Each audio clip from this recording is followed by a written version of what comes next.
This is my Hermit Crab Terrarium that I have set up at my home. It is a 35-gallon terrarium, and as you can see, there are plenty of climbing branches, plenty of hiding spots. I have both sand and dirt. Some hermit crabs like to molt in sand, others in dirt, depending on their preferences. I also have a humidity gauge and a temperature gauge. I have 2 coconut huts. I have plenty of extra shells, but I also have plenty of extra room for them to crawl around in. As you can see, I have 2 separate water dishes in my terrarium. One is a salt water bowl and the other is a dechlorinated bowl. And look at the food.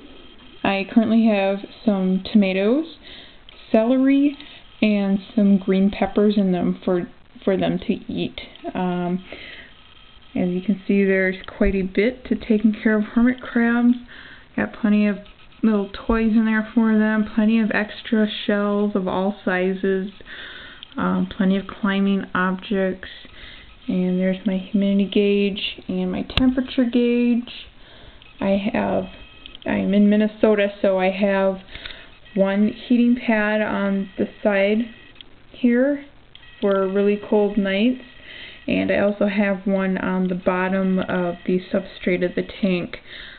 Sometimes in Minnesota it gets really cold here, so they need that additional heat source.